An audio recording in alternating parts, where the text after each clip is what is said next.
বন্ধুরা, আজকের বিষয় হলো পাপী মানুষ সুখী কেন হয়। কারণ নন্দভদ্রের এই আশঙ্কা ছিল যে পাপী মানুষ সুখী কেন হয়। তার আশঙ্কা কিভাবে দূর হলো চলুন জেনে নেই আজকের এই ভিডিওতে।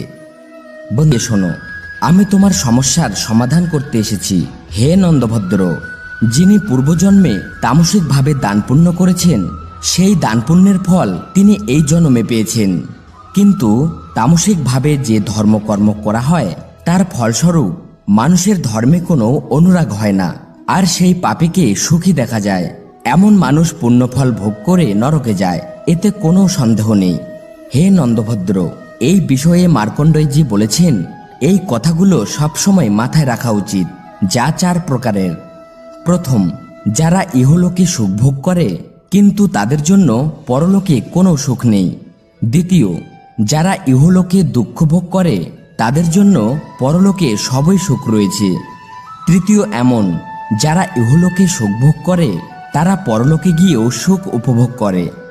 আর চতুর্থ, এমন যারা ইহলোকে না কোনো সুখ পেয়ে থাকে, না পরলোকে গিয়েও কোনো সুখ পেয়ে থাকে।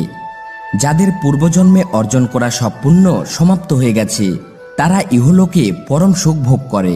কিন্তু ওই ব্যক্তি যদি আবারও পুণ্যের উপার্জন না করে, তাহলে সেই ভাগ্যহীন মানুষের প্রাপ্ত হওয়া সেই সুখ কেবল ইহলোক পর্যন্তই থেকে যায়। কিন্তু যাদের কাছে পূর্বজন্মের উপার্জন করা কোনো পুণ্য নেই, আর এই জন্মে সে যে কোনোভাবেই হোক ভালো কর্মের দ্বারাই পুণ্যের উপার্জন করেছে, সেই বুদ্ধিমান মানুষ নিশ্চিতভাবে পরলোকে গিয়ে বিশাল সুখ উপভোগ করে।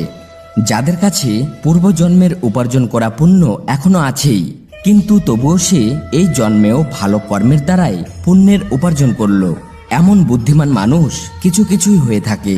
তিনি লোক পরলোক 2 লোকেই সুখী হন।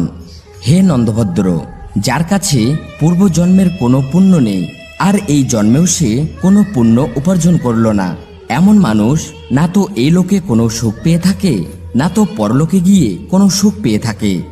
বন্ধুরা, এইভাবে ওই ব্রাহ্মণ বালক নন্দভদ্রের সমস্যার সমাধান করেন। এর পরজন্মে সেই বালক কুশারু আর মিত্রার পুত্র হয়, যিনি মহর্ষি মৈত্রী নামে প্রসিদ্ধ হন।